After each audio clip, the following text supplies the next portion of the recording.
Hello मेरे प्यारे साथियों, गुड मॉर्निंग।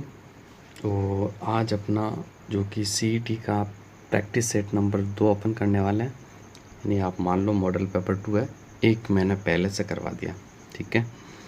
तो इसी तरह अपन पूरे 10 प्रैक्टिस सेट लगाने वाले, ठीक है। देखो, सबसे पहले सीईटी ग्रेजुएशन, उसमें भी ये इम्पोर्टेंट रहेगा, और सीईटी 10+2 के अंदर भी इम्पोर्टेंट रहेगा, जो क्योंकि सिलेबस में जो सेम है वो तो सेम ही आना है, तो आप दोनों अच्छे से देख सकते हो।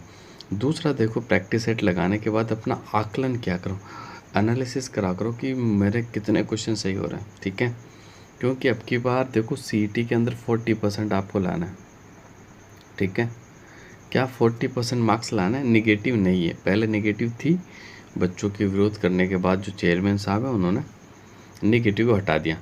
लेकिन देखो, एक बात आपको बताता हूँ, सीईटी का पेपर देखो इतना इजी तो नहीं बनने वाला कि आसानी से आप 40% ले आओगे, ठीक है। सीईटी का पेपर बहुत टफ बनेगा, क्योंकि पहले चेयरमैन साहब निगेटिव के पक्ष में थे, लेकिन मजबूरन उनको निगेटिव हटाना पड़ा। अगर उन्होंने लेवल को बहुत अच्छा बना दिया तो ये जो 40% है ना, इसके भी लाले पड़ने वाले, देखना एक बात। इसीलिए आप सभी अभ्यर्थी यानी जो कैंडिडेट्स हैं जो तैयारी कर रहे हैं वो अच्छे से तैयारी करें, क्योंकि अगर आप 40% मार्क्स ला पाए तभी आप नेक्स्ट एग्ज़ाम के अंदर शामिल हो पाओगे। अगर 40% नहीं आए तो सीधे ही बाहर हो जाओगे। इसलिए उसी सिलेबस के अकॉर्डिंग में मैं प्रैक्टिस सेट लाया हूँ। अच्छे से आप देखना अपनी तैयारी के अंदर कितने क्वेश्चन आपके आ रहे हैं, ठीक है। यूँ समझो कि एग्ज़ाम से पहले आपका एग्ज़ाम हो रहा, कितने क्वेश्चन आपके राइट हो रहे हैं, ठीक है। तो अपने मार्क्स ज़रूर कमेंट करना। और दूसरा, देखो, ये सारी मेहनत आपके लिए, तो वीडियो को शेयर ज़रूर करना और चैनल को भी सब्सक्राइब करना।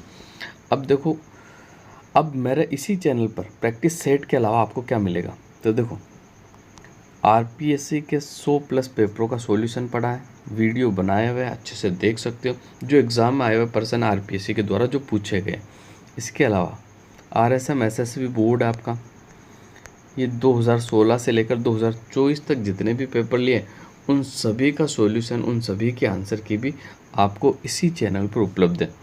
लगभग 290 वीडियो मैं बना चुका हूँ पुराने पेपरों पर। अगर ये 290 वीडियो भी आप देख लेते हो तो आपको बहुत फ़ायदा होने वाला है। कह रहा हूँ ना, पक्का आपका जो 40% है ना, आसानी से आप मेरे वीडियो देख के 40% ले आओगे। इसलिए चैनल को सब्सक्राइब कर लेना। महत्वपूर्ण जानकारी मैं आपको इस चैनल के माध्यम से देता रहूँगा। वो मेरा टेलीग्राम चैनल है, वो भी ज्वाइन कर सकते हो, व्हाट्सएप चैनल है, वो भी आप ज्वाइन कर सकते हो। तो अब बढ़ते हैं पहले सवाल की तरफ। देखते हैं पहला सवाल आपका क्या है।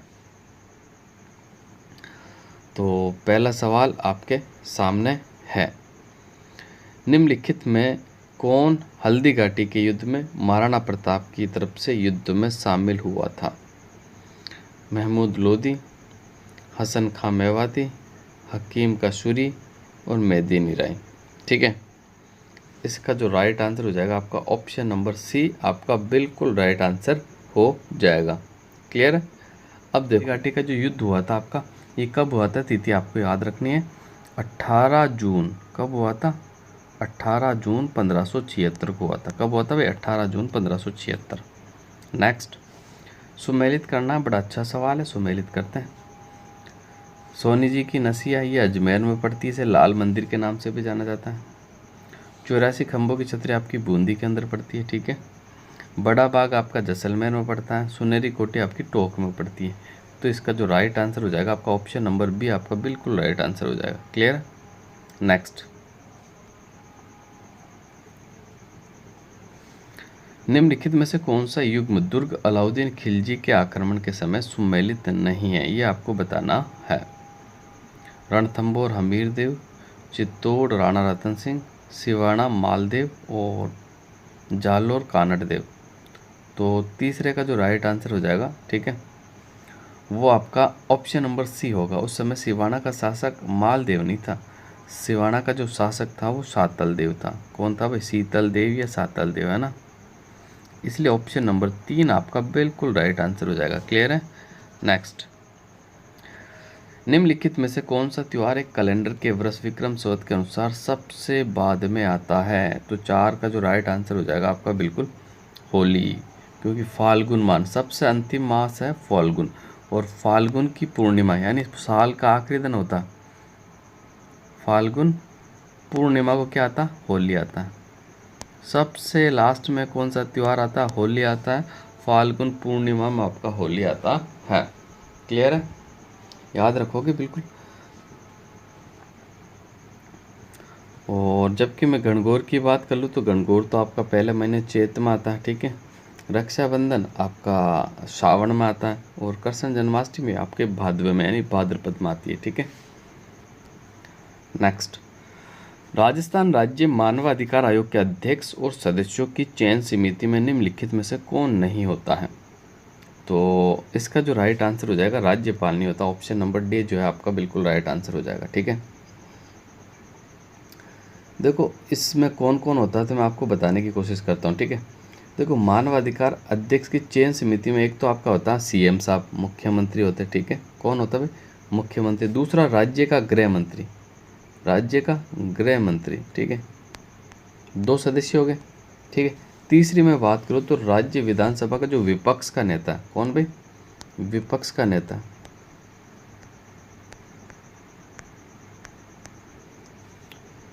ठीक है। तो ये 3 सदस्य जो है ये शामिल होते हैं, आपको बिल्कुल याद रखना है। क्लियर है यहाँ तक? ठीक है, तो बिल्कुल आप याद रख सकते हो। अब बढ़ते हैं अगले क्वेश्चन की तरफ। विख्यात नाटककार नानूराम किस ख्याल से संबंधित रहे? तो 6 का जो राइट आंसर हो जाएगा शेखावटी ख्याल से। कौन से ख्याल से? शेखावटी ख्याल से इनका संबंध है, बिल्कुल आपको याद रखना है। अगला क्वेश्चन, राव जेतसिरो छंद ग्रंथ की रचना किसने की थी? राव जेतसिरो छंद बिट्टू सूजा के द्वारा किया गया। राव जेतसिरो छंद किसने लिखा था? बिट्टू सूजा ने लिखा था, ठीक है। नेक्स्ट क्वेश्चन, निम्नलिखित में से कौन सा युग्म लोक देवता और माता सुमेलित नहीं है? ठीक है। तेजाजी राम प्यारी, रामदेव जी मेणादे, पापू जी कमला देवी, गोगा जी बाछल। तो देखो तेजाजी जो है ना, ऑप्शन नंबर ए राम प्यारी, ठीक है। तेजाजी की माता का नाम राम प्यारी नहीं है, ठीक है। तेजाजी की माता का नाम राम प्यारी नहीं है। तेजाजी का जो माता का नाम है वो राम कंवरी है। क्या भाई? राम कुंवरी, राम कुंवरी है ना। तो ऑप्शन नंबर ए जो है आपका बिल्कुल सही आंसर हो जाएगा, ठीक है। और देखो एक इम्पोर्टेंट चीज़ बताती हूँ, ये जो तेजाजी है ना, इनको भगवान शिव का 11वां अवतार मानते हैं। कौन सा अवतार मानते हैं? 11वां अवतार माना जाता है भगवान शिव का, ठीक है। और इनका संबंध कौन से गोत्र से है? तो धोलिया जाट थे, ठीक है। बिल्कुल आपको याद रखना, इनका जन्म जो हुआ था वो आपका 1074 ईस्वी में हुआ था, ठीक है। जनवरी 1074 ईस्वी के अंदर, ठीक है। बिल्कुल आपको याद रखना है। क्वेश्चन नंबर 9 आपके सामने है। एक तरफ संप्रदाय, एक तरफ आपकी प्रमुख गद्दी है।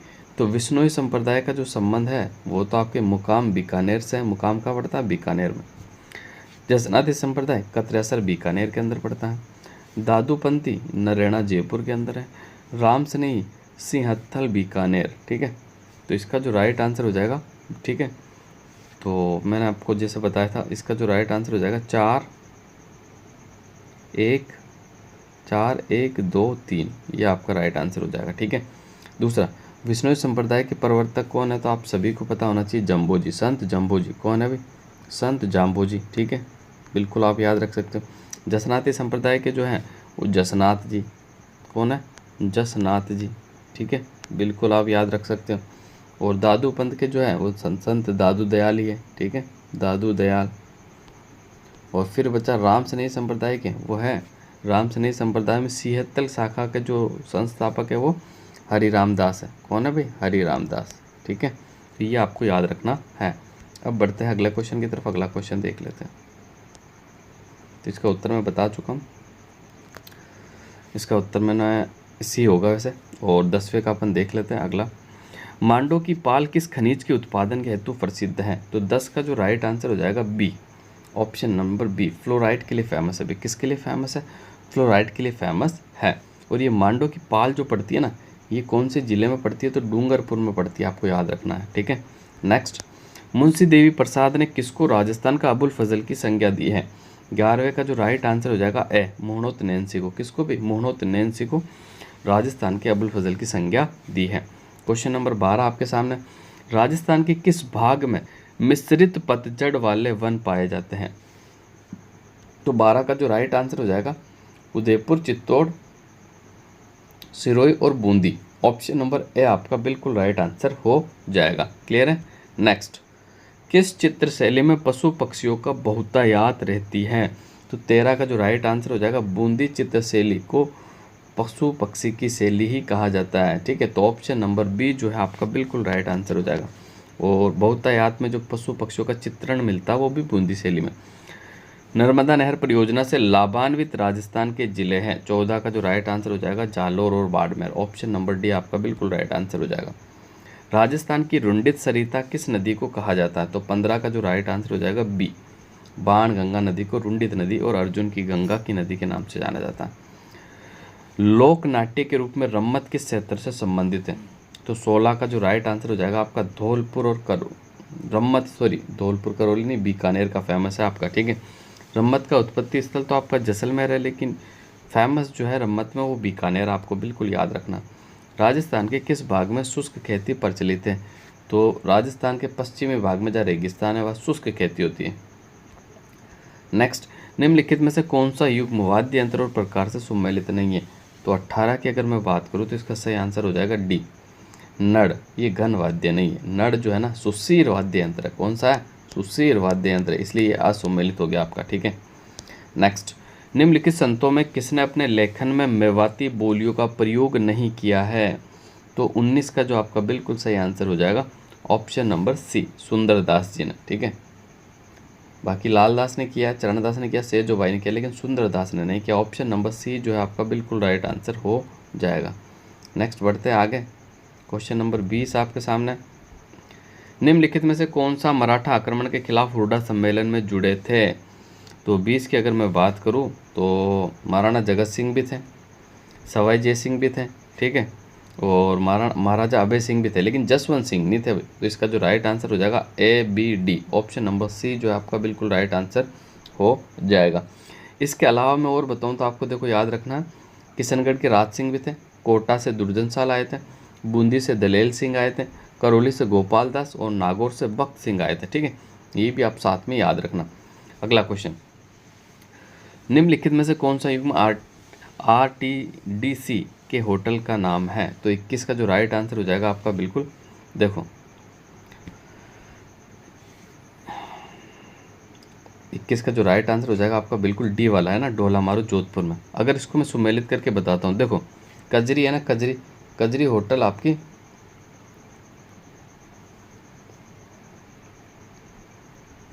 मतलब ये इसमें जो है कि कौन सा, यू पूछा है कि कौन सा सुमेलित नहीं है, तो डी वाला आपका सुमेलित नहीं। कजरी आपकी उदयपुर में पड़ती है, मूमल आपकी कहाँ पड़ती है? तो मूमल आपकी जैसलमेर में पड़ती है, और खादिम होटल आपकी अजमेर में पड़ती है। ठीक है, ये ढोलामारू जो है ना RTDC द्वारा संचालित होटल है, सुमेलित नहीं है, तो ये ढोलामारू आपके जोधपुर में नहीं है।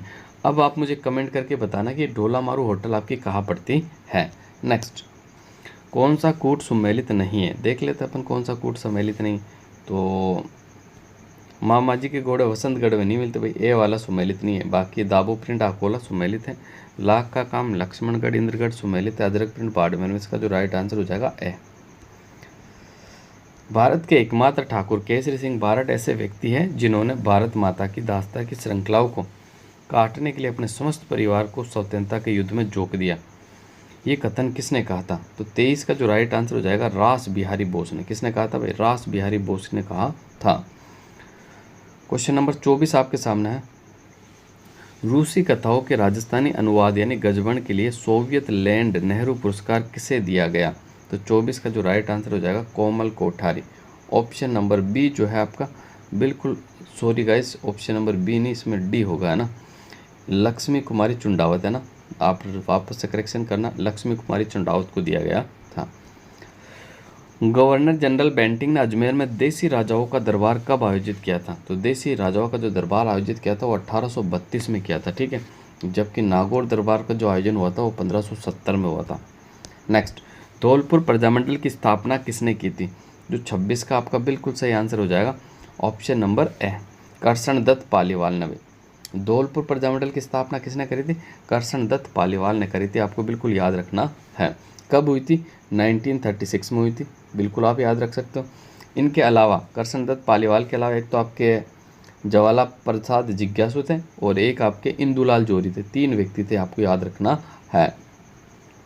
नेक्स्ट, शेखावटी जाट आंदोलन का नेतृत्व किसने किया? तो 27 का जो राइट आंसर हो जाएगा पंडित नरोत्तम लाल जोशी। पंडित नरोत्तम लाल जोशी, ऑप्शन नंबर ए आपका बिल्कुल राइट आंसर हो जाएगा। नेक्स्ट, आज़ादी के समय राजस्थान राज्य भारतीय संविधान के अनुसार किस श्रेणी में था? 28 का जो राइट आंसर हो जाएगा आपका बी, सेकंड यानी द्वितीय श्रेणी के अंदर था। कौन सी? द्वितीय श्रेणी में, आपको याद रखना है। सामाजिक और राजनीतिक चेतना के लिए स्वामी दयानंद ने राजस्थान की पहली यात्रा कब की थी? तो सी का जो राइट आंसर हो जाएगा आपका, इसका जो राइट आंसर हो जाएगा वो सी हो जाएगा। जून 1865 में सबसे पहली यात्रा करी थी, ठीक है। और दूसरी बार यात्रा कब करी थी? तो आपको याद रखना 1881 में। पहली यात्रा 1865, दूसरी यात्रा 1881 के अंदर की थी। बिल्कुल आपको याद रखना, इंपॉर्टेंट भी है। मेवाड़ में आर्य समाज की स्थापना किसने की? तो मेवाड़ में जो आर्य समाज की जो स्थापना करी थी ना, तो किसने करी थी? विष्णुलाल पांड्या ने करी थी। भी याद रखना, मेवाड़ में आर्य समाज की स्थापना विष्णुलाल पांड्या के द्वारा की गई थी। बिल्कुल आपको याद रखना। और 1883 की बात कर लूँ मैं, तो उदयपुर में कौन सी सभा की स्थापना करी थी? तो दयानंद सरस्वती ने परोपकारिणी सभा की स्थापना की थी। अब बढ़ते हैं अगला क्वेश्चन की तरफ। अगला क्वेश्चन देख लेते हैं।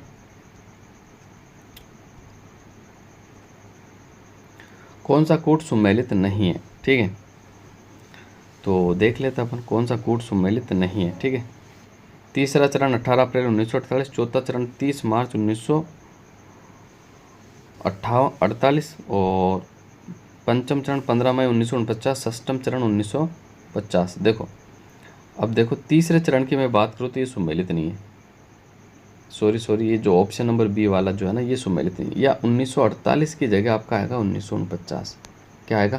1949। ठीक है, अब देखो मैं आपको बता देता हूँ सारों की तारीख। वैसे आप याद रखना, प्रथम चरण जो हुआ था वो हुआ था आपके 18 मार्च। ठीक है, 18 मार्च 1948। ठीक है, फिर दूसरा चरण हुआ था 25 मार्च 1948। तीसरा चरण हुआ था 18 अप्रैल 1948। यानी आपको याद रखना 3 चरण तो 1948 में हो गए थे, 18 मार्च, 25 मार्च और 18 अप्रैल।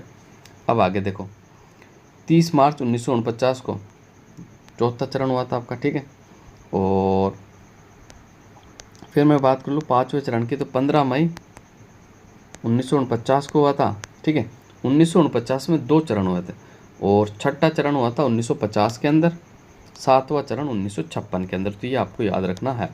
अगला क्वेश्चन आपके सामने है, राजस्थान राज्य की अंतर्राष्ट्रीय सीमा की लंबाई है।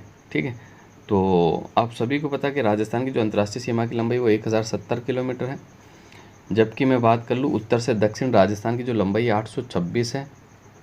अगर पूर्व से पश्चिम की बात कर ले तो 869 है। ठीक है, ये आपको याद रखना है।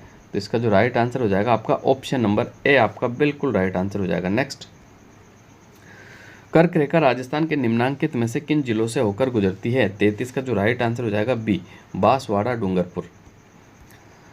वर्तमान में अरावली पर्वत विद्यमान है, तो 34 का जो राइट आंसर हो जाएगा आपका सी, अवशिष्ट पर्वतों के रूप में। राजस्थान में भोराट का पठार स्थित है, तो 35 का जो आपका बिल्कुल राइट आंसर हो जाएगा कुंभलगढ़ और गोगुंदा के मध्य, है ना।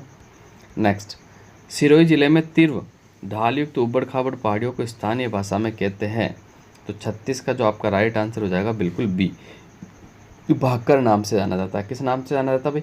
भाकर नाम से जाना जाता है।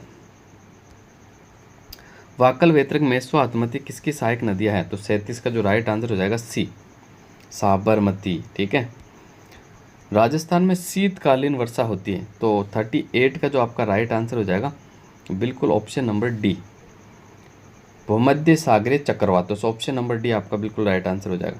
वर्टिसोल मिट्टी राजस्थान के निम्नलिखित में से किन जिलों में नहीं पाई जाती है? तो 39 का आपका जो सही आंसर हो जाएगा ए, झालावाड़, बारा, झालावाड़ और बारा। सॉरी 39 में इसने क्या कहा? वर्टिसोल मिट्टी राजस्थान के किन जिलों में पाई जाती है? पाई जाती होगा ऑप्शन है ना, option number A right answer होगा, बाकी इसमें नहीं आएगा ना।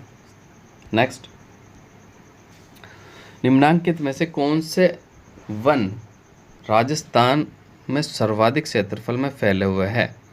चलो एक बार वापस पुराना क्वेश्चन देखो, शायद इसमें नहीं पाई जाती है ना। तो झालावाड़ बारां में तो वर्टिसोल पाई जाती है, कोटा भरतपुर में भी पाई जाती है, बूंदी और बांसवाड़ा में पाई जाती है, लेकिन धौलपुर करौली में नहीं पाई जाती। इसका जो राइट आंसर होगा ना डी होगा, क्योंकि धौलपुर करौली में अल्फिसोल प्रकार की मृदा पाई जाती है। इसको करेक्शन करना आप वापस, है ना। 40,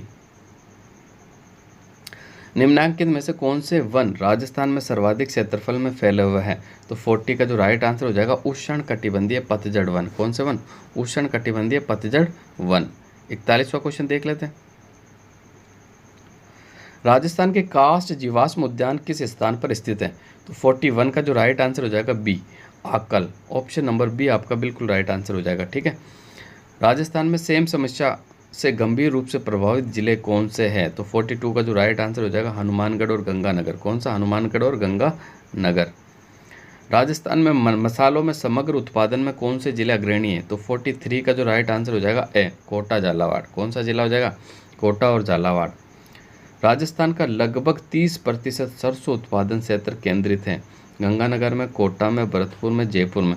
तो 44 का जो राइट आंसर हो जाएगा भरतपुर क्षेत्र में। ऑप्शन नंबर सी आपका बिल्कुल राइट आंसर हो जाएगा। वर्ष 2012 की पशु गणना में अंतिम अनुसार राजस्थान में सबसे अधिक पशु संख्या है। तो राजस्थान में सबसे अधिक पशु संख्या थी बकरियों की, ठीक है। अब बात कर लेते हैं अपन इसकी नवीनतम पशु गणना के अनुसार, ठीक है, जो कि कब हुई थी? 2017 के अंदर हुई थी, ठीक है। वो रिपोर्ट तो 2019 में आई थी, और उसके अनुसार भी सबसे ज़्यादा जो पशु है वो बकरियां ही है, आपको बिल्कुल याद रखना है। राजस्थान में मेजा बांध का निर्माण किया गया था, किसके द्वारा किया गया था आपको बताना, ठीक है। तो 46 का जो राइट आंसर हो जाएगा आपका बिल्कुल कौन सा राइट आंसर हो जाएगा? तो ऑप्शन नंबर ए आपका बिल्कुल राइट आंसर हो जाएगा, नहरों से। सॉरी, इसका जो नलकूप है ना, नलकूप से सबसे ज़्यादा सिंचाई होती है, ठीक है। नहर दूसरे स्थान पर है, पहले स्थान पर आपका नलकूप है, दूसरे स्थान पर आपका नहर है। मेजा बांध मैंने बता दिया आपको, कोठारी नदी पे है ना। भूजल की उपलब्धता व गुणवत्ता की दृष्टि से राजस्थान में सबसे ज़्यादा चिंताजनक स्थिति किन जिलों की है? तो 48 का जो राइट आंसर हो जाएगा नागौर और जयपुर, है ना।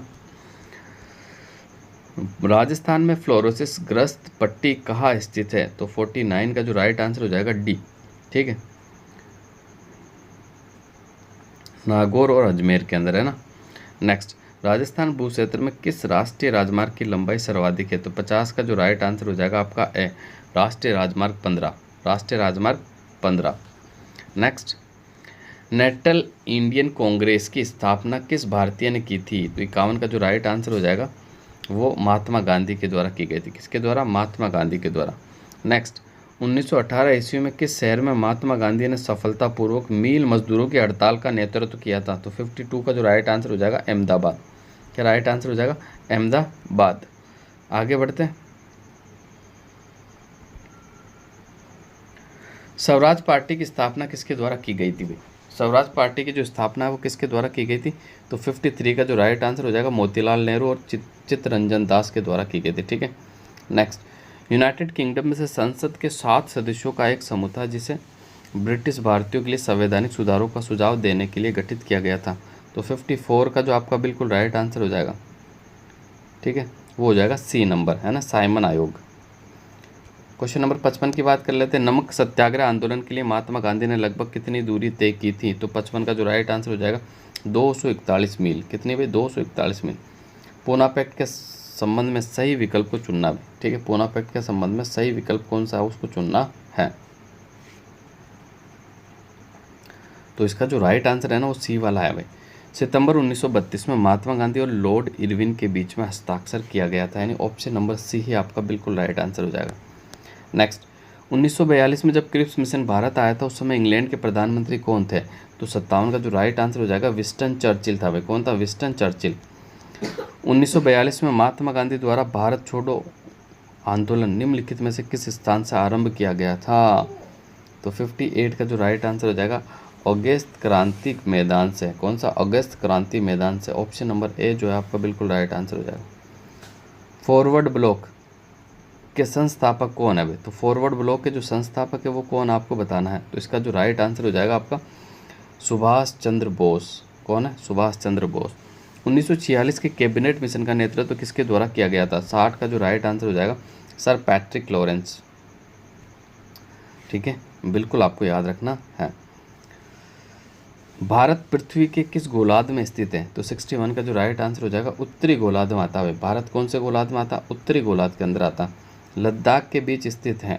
तो 62 की अगर मैं बात कर लूँ तो इसका जो राइट आंसर हो जाएगा काराकोरम और जास्कर पर्वत के बीच में आपकी लद्दाख श्रेणी स्थित है। ठीक है, लद्दाख घाटी। अगला क्वेश्चन देखते हैं। नंदा देवी चोटी भारत के किस राज्य में स्थित है? तो 63 का जो राइट आंसर हो जाएगा डी, उत्तराखंड। ठीक है, बिल्कुल आपको याद रखना है। अष्टमुड़ी आर्द्रभूमि झील देश में स्थित है। तो 64 का जो राइट आंसर हो जाएगा सी वाला आपका बिल्कुल राइट आंसर हो जाएगा केरल।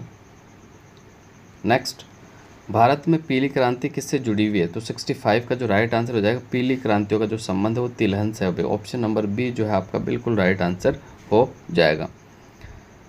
झारखंड राज्य का जादूगढ़ा नामक स्थान देश के खनन के लिए जाना जाता है। तो 66 का आपका बिल्कुल सही आंसर हो जाएगा ऑप्शन नंबर डी, यूरेनियम के भंडार के लिए जाना जाता है। जादूगढ़ा किसके लिए फेमस है? यूरेनियम के लिए। निम्न में से कौन सा शहर गंगा नदी के मार्ग पर स्थित नहीं है? तो 67 का जो राइट आंसर हो जाएगा लखनऊ नहीं है भाई, पटना पड़ता है, प्रयागराज, कानपुर पड़ता है, लेकिन लखनऊ नहीं पड़ता। नेक्स्ट, नाथपा जाखरी जल विद्युत परियोजना निम्नलिखित में से किस नदी पर स्थित है? तो 68 का जो राइट आंसर हो जाएगा सतलुज नदी। कौन सी नदी? सतलुज नदी। किस समय भारत में दक्षिणी पश्चिमी मानसूनी वर्षा होती है? तो 69 का जो राइट आंसर हो जाएगा जून से सितंबर, डी आपका बिल्कुल राइट आंसर हो जाएगा।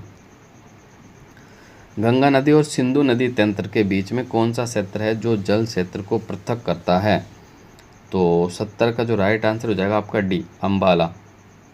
डी वाला जो ऑप्शन है आपका बिल्कुल राइट आंसर हो जाएगा। नेक्स्ट, निम्नलिखित में से कौन स्वतंत्र भारत के प्रथम कानून मंत्री थे? तो प्रथम कानून मंत्री कौन थे? बी आर अम्बेडकर आपका बिल्कुल राइट आंसर हो जाएगा। भारतीय संविधान का कौन सा अनुच्छेद सभी नागरिकों के लिए समान न्याय और मुफ्त कानून की सहायता को प्रोत्साहित करता है? तो 72 का जो आपका बिल्कुल सही आंसर हो जाएगा कौन सा हो जाएगा? ऑप्शन नंबर है 39A। ठीक है, बिल्कुल आपको याद रखना है। निम्नलिखित में से कौन सा शब्द भारत के संविधान की प्रस्तावना में उल्लेखित नहीं है? तो 73 का जो राइट आंसर हो जाएगा बी, समतावाद नहीं है भाई। ठीक है, नेक्स्ट बढ़ते आगे।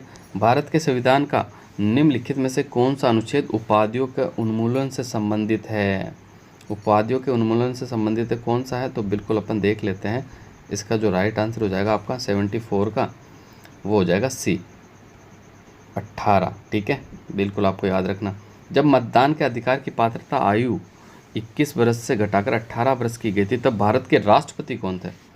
तो उस समय भारत के जो राष्ट्रपति थे वो थे आर वेंकट रमन। कौन थे भाई? आर वेंकट रमन। 76 की बात कर लेते हैं। स्वतंत्र भारत में कैबिनेट के खिलाफ पहला अविश्वास प्रस्ताव कब लाया गया था? तो 76 का जो राइट आंसर हो जाएगा अगस्त 1963 में। अगस्त 1963 में सबसे पहले अविश्वास प्रस्ताव लाया गया था। किस भारतीय राज्य की राज्यपाल बनने वाली पहली महिला कौन थी? ठीक है, किसी भी भारतीय राज्य की जो राज्यपाल बनने वाली वो पहली भारतीय कौन थी? तो वो थी Sarojini Naidu. Option number A आपका बिल्कुल राइट आंसर हो जाएगा। नेक्स्ट, लोकसभा के सत्रावसान करने का अधिकार किसे है? तो 78 का जो राइट आंसर हो जाएगा वो राष्ट्रपति को। ऑप्शन नंबर डी आपका बिल्कुल राइट आंसर हो जाएगा। भारत के चुनाव आयोग का गठन कब किया गया था? तो 79 का आपका बिल्कुल राइट आंसर हो जाएगा। ठीक है, भारत के जो चुनाव आयोग का गठन किया गया था वो 1950 में किया गया था। कब किया गया था भाई? 1950 के अंदर। ठीक है, 25 जनवरी 1950 को हुआ था वैसे। 80वां क्वेश्चन, कौन सा संविधान संशोधन अधिनियम संसद सदस्यों और विधानसभा सदस्यों की अयोग्यता से संबंधित है? 80 का जो राइट आंसर हो जाएगा बी, 52वां संविधान संशोधन। समतल दर्पण द्वारा बनने वाले प्रतिबिंब का आकार सदैव वस्तु के से होता है। ठीक है, तो 81 का आपका जो बिल्कुल राइट आंसर हो जाएगा ए, बराबर होता है। कैसा होता है? बराबर। तापमान का वे पाठ्यांक क्या है जहां फ़ारेनहाइट तथा सेल्सियस दोनों पैमाने समान होते हैं? तो 82 का जो राइट आंसर हो जाएगा बी, -40 डिग्री। -40 डिग्री। इकोलॉजी शब्द की रचना किसने की थी? तो इकोलॉजी शब्द की जो रचना करी थी वो किसने करी थी? बिल्कुल अर्नेस्ट हैंकेल ने करी थी भाई। ऑप्शन नंबर ए जो है आपका बिल्कुल राइट आंसर हो जाएगा। 84 निम्न में से किसे अजैविक पर्यावरण का एक भाग के रूप में नहीं माना जाता? तो 84 का जो राइट आंसर हो जाएगा वो बिल्कुल ऑप्शन नंबर ए, पौधे, आपका बिल्कुल राइट आंसर हो जाएगा। 85वां क्वेश्चन करते हैं अपन। क्योटो प्रोटोकॉल डैश से संबंधित सम्मेलन है? तो 85 का जो राइट आंसर हो जाएगा आपका जलवायु परिवर्तन, किससे भी संबंधित? जलवायु परिवर्तन से, ऑप्शन नंबर डी जो है आपका बिल्कुल राइट आंसर हो जाएगा। 86 पे आ जाओ। निम्नलिखित में से किस परिवर्तन को व्युत्क्रमित नहीं किया जा सकता है? तो 86 का जो राइट आंसर हो जाएगा बी, रोटी की लोई को बेलना और तवे पे सेकना, इसको व्युत्क्रमित नहीं किया जा सकता है। ठीक है, नेक्स्ट, धातु ऑक्साइड का स्वरूप होता है? तो 87 का जो राइट आंसर हो जाएगा क्षारीय होता है। कैसा होता है? क्षारीय। नेक्स्ट, मानव रक्तचाप के संबंध में निम्नलिखित में से कौन सा कथन सही नहीं है? तो 88 की मैं बात करूँ तो सी वाला आप देखना, धमनियां व वाहिकाएं होती है जो रक्त को शरीर के विभिन्न अंगों तक ले जाती हैं। ऑप्शन नंबर सी जो आपका बिल्कुल राइट आंसर हो जाएगा। कोशिकाओं में तत्काल ऊर्जा उत्पादन के लिए डैश लेना चाहिए? तो 89 का जो राइट आंसर हो जाएगा ग्लूकोज, ऑप्शन नंबर ए आपका बिल्कुल राइट आंसर हो जाएगा। नेक्स्ट, यूविया शोथ रोग मानव शरीर के किस अंग से संबंधित है? 90 का जो राइट आंसर हो जाएगा आँख से, किससे संबंधित है? आँख से, ऑप्शन नंबर ए आपका बिल्कुल राइट आंसर हो जाएगा। HDI किन 3 क्षेत्रों में विकास का मापक है? तो 91 का जो राइट आंसर हो जाएगा ए, स्वास्थ्य, शिक्षा, आमदनी, ऑप्शन नंबर ए आपका बिल्कुल राइट आंसर हो जाएगा। नाबार्ड का पूर्ण रूप क्या है, यानी नाबार्ड का पूरा नाम क्या है, ये आपको बताना है। नाबार्ड का जो पूरा नाम है वो हो जाएगा आपका ऑप्शन नंबर सी, देखना, national bank for agriculture and rural development, national bank for agriculture and rural development. ठीक है, मुद्रा बैंक किसकी सहायता के लिए शुरू की गई है? तो 93 का जो राइट आंसर हो जाएगा लघु कारोबारियों के लिए ना। नेक्स्ट, भारतीय रिजर्व बैंक वाणिज्य बैंकों को जिस पर अल्पकालीन ऋण देता है उसे क्या कहते हैं? तो 94 का जो राइट आंसर हो जाएगा repo rate, option number A आपका बिल्कुल राइट आंसर हो जाएगा।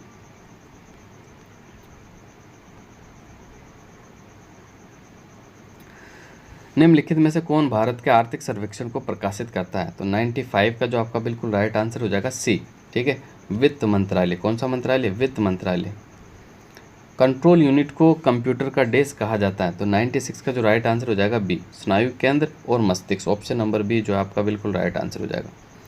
डॉट मैट्रिक्स डैश का एक प्रकार है? तो 97 की अगर मैं बात कर लूँ तो सी वाला आपका बिल्कुल राइट आंसर हो जाएगा, प्रिंटर। ठीक है, नेक्स्ट, एक कंप्यूटर स्क्रीन का सबसे छोटा प्रकाशीय क्षेत्र है? तो 98 की अगर मैं बात कर लूँ तो 98 का जो राइट आंसर हो जाएगा आपका सी, पिक्सल। 99 निम्न त्रुटियों में से किसकी कंपाइलर द्वारा पहचान की जाती है? तो 99 का जो राइट आंसर हो जाएगा लॉजिकल त्रुटियाँ। कौन सी त्रुटियाँ? लॉजिकल त्रुटियाँ। यूनिक्स ऑपरेटिंग सिस्टम को वर्ष 1970 के दशक में डैश द्वारा विकसित किया गया था? किसके द्वारा विकसित किया गया था? तो बेल लैब्स के द्वारा, ऑप्शन नंबर डी आपका बिल्कुल राइट आंसर हो जाएगा। ठीक है, 101 आपका कौन सा हो गया? तो ये आपका हो गया वो रीजनिंग वाला सवाल हो गया, जिसका देख लेता अपन। तो देखो, इसमें +4 हो रहा, इसमें +4 हो रहा, तो इसमें +4 हो रहा, तो इसका राइट आंसर 34 हो जाएगा। बात ही खत्म हो गई।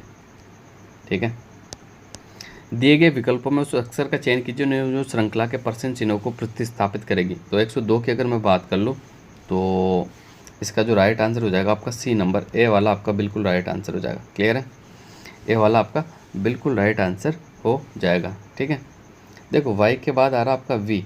ठीक है, यानी -3 घटाओगे तब, फिर आ रहा क्यू यानी -5 घटाओगे तब, फिर आ रहा जे -7 घटाओगे तब। ठीक है, और फिर 9 घटा दोगे तो इसमें से आपका आ जाएगा ए, इसलिए ऐसा आया है।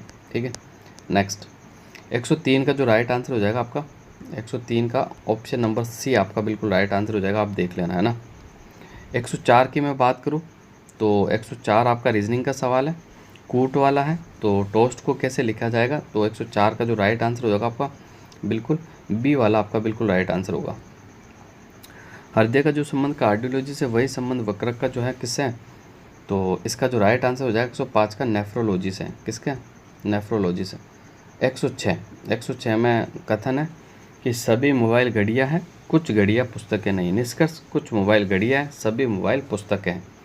तो इसका जो राइट आंसर हो जाएगा 106 का आपका बिल्कुल जो राइट आंसर हो जाएगा कौन सा हो जाएगा?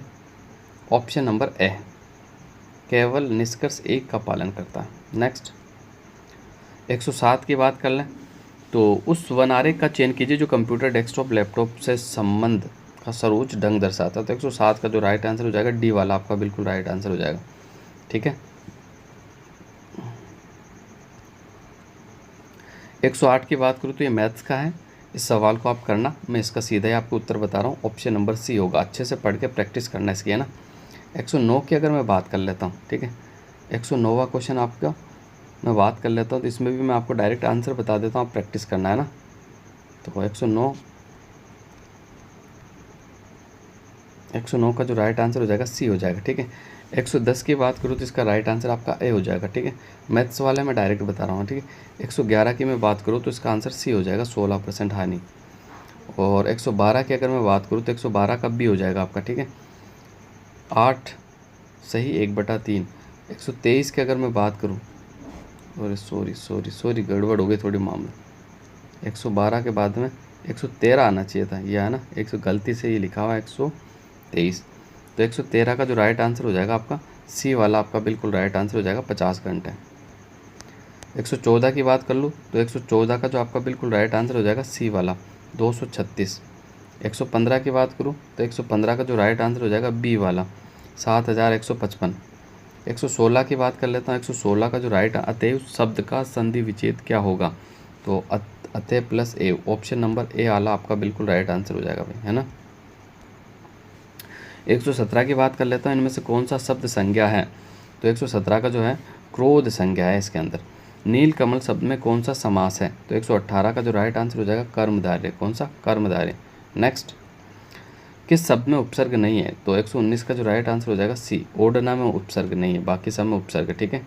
नेक्स्ट आगे बढ़ते हैं 120 की तरफ। इनमें से कौन सा शब्द मछली का पर्यायवाची नहीं है, तो 120 का जो राइट आंसर हो जाएगा आपका ऑप्शन नंबर बी वाला ऑप्शन नंबर आपका बिल्कुल राइट आंसर हो जाएगा, जलोदरी। वंदे का विलोम शब्द क्या है, तो 121 का जो राइट आंसर हो जाएगा बी वाला आपका बिल्कुल राइट आंसर हो जाएगा, वंदनीय। ठीक है। नेक्स्ट 122 की बात कर लूँ तो अरुण शब्द का अर्थ नहीं है, तो करुण कर्ण नहीं है, बाकी सभी है। ठीक है। आगे बढ़ता है अगला क्वेश्चन। 123 की बात कर लेते हैं। इनमें से कौन सा शब्द, इनमें से किस वाक्य में अर्धविराम का प्रयोग हुआ है, तो 123 का जो राइट आंसर हो जाएगा आपका सी। ठीक है। इनमें से कौन सा वर्ण अघोष महाप्राण है, तो 124 का जो राइट आंसर हो जाएगा डी, ख। ठीक है।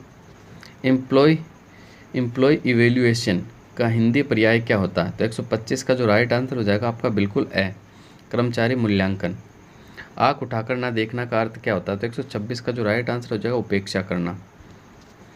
संसदीय राजभाषा समिति की अध्यक्षता कौन करते हैं, तो 127 का जो राइट आंसर हो जाएगा भारत के गृह मंत्री Amit Shah.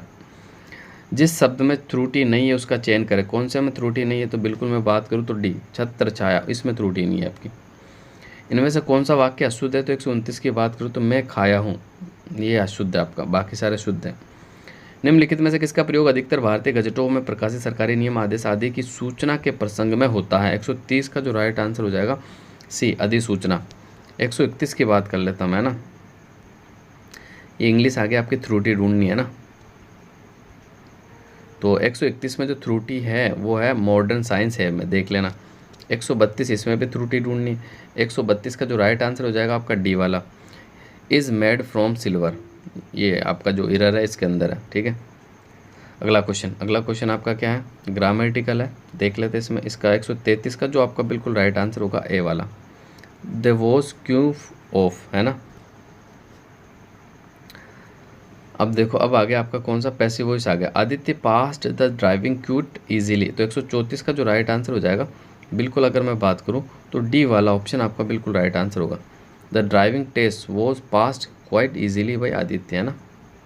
Next the tailor said to him your shirt will be ready by tomorrow, तो 135 का जो राइट आंसर हो जाएगा इसका भी डी होगा, the tailor told him that his shirt would be ready by next day. Next select the most appropriate synonym of the given word, accurate का जो बिल्कुल एक्यूरेट वर्ड होता है वो होता है सी, करेक्ट। एंटोनिम बताना विलोम शब्द। कौन कौन कौन सी पीएस, कौन सी पीएस, कौन सी पीसीएस। तो 137 का जो राइट आंसर हो जाएगा आपका डी वाला आपका बिल्कुल राइट आंसर हो जाएगा, ऑब्सक्योर, ऑब्सक्योर। ठीक है, नेक्स्ट आगे बढ़ते हैं। वन वर्ड बताना, वन वो devotees of one life of the welfare of the other peoples. 138 का जो राइट आंसर हो जाएगा वो हो जाएगा अल्ट्रस्टी। नेक्स्ट एडम फ्रेजेस बताना, बी हाइंड द टाइम्स। तो 139 का जो राइट आंसर हो जाएगा A, the old fashioned. Next the man standing next to pillar is my older brother. तो 140 का जो राइट आंसर हो जाएगा डी, माई ओल्डर ब्रदर। फिर ये पैसेज है, पैसेज को आप अच्छे से पढ़ना, इसके सारे आंसर मैं बता देता हूँ। 141 का जो राइट आंसर होगा बी होगा आपका। 142 की मैं बात करूँ तो इसका जो राइट आंसर हो जाएगा आपका 142 का आपका सी वाला ऑप्शन बिल्कुल राइट आंसर होगा। ठीक है, आगे बढ़ते हैं। पॉज करके पूरे पैसेज को पढ़ना, फिर उत्तर देने की कोशिश करनी है आपको। ठीक है, नेक्स्ट 143 के अगर मैं राइट आंसर की बात कर लेता हूँ तो 143 का जो आपका बिल्कुल सही आंसर हो जाएगा ऑप्शन नंबर डी। ठीक है, और 144 की बात कर लेता हूँ, 144 का राइट आंसर हो जाएगा बी। ठीक है, 145 की अगर मैं बात कर लेता हूँ तो इसका जो राइट आंसर हो जाएगा बी। अब 146 करंट अफेयर आ गया आपका। हाल ही में भारत और किस देश के दोनों के बीच समझौता नाविक में सुगम आवाजाही के लिए एक समझौता ज्ञापन हस्ताक्षर किया गया। तो 146 का जो राइट आंसर हो जाएगा ए, ईरान। जून 2022 के दौरान gas authority of the India limited का नया चेयरमैन किसे बनाए जाने की घोषणा की गई है। तो 147 का जो राइट आंसर हो जाएगा ए। देखो ये पुराना करंट अफेयर इसलिए लिया गया कि अभी जो सवाल पूछ रहे हैं ना, 24 में पेपर हो रहा था 23 और 22 का करंट अफेयर हो रहा, 22 में पेपर हुआ तो 20 का करंट अफेयर पूछा जा रहा है, इसलिए पुराना करंट अफेयर लिया। नया भी आपको याद करना, पुराना भी याद करना। 148 केंद्रीय कृषि कल्याण मंत्री नरेंद्र सिंह तोमर किस राज्य में शहर परीक्षणों के उद्घाटन किया था। तो 148 का जो राइट आंसर हो जाएगा सी। जुलाई 2022 के दौरान पहला ग्रीन हाइड्रोजन प्रोडक्ट्स का लगाया गया था। ठीक है, लगाने की घोषणा की गई थी, तो इसका जो राइट आंसर हो जाएगा मथुरा में। हाल ही में भारतीय अंतरिक्ष अनुसंधान के गठन में आंध्र प्रदेश के हरिकोटा में PSLV-C53 मिशन लॉन्च किया, जिसने एक देश के 3 उपग्रहों की कक्षा स्थापित किया है। तो 150 का जो राइट आंसर हो जाएगा बी, सिंगापुर। ठीक है, तो ये पूरे 150 क्वेश्चन मैंने आपको बताए, तो आप सभी क्वेश्चन करना, फिर मुझे बताना कि आपके कितने क्वेश्चन सही हो रहे हैं। ठीक है, और क्लास को शेयर ज़रूर करना। ये सारी मेहनत आपके लिए जो प्रॉपर CET की तैयारी कर रहे हैं, जो नए बच्चे जो फर्स्ट टाइम बैठ रहे हैं, तो उन्हें ज़रूर शेयर करना कि उन्हें एक्सपीरियंस हो कि पेपर किस टाइप का बनता है। तो आज के लिए बस इतना ही। तो आप सभी साथियों को धन्यवाद।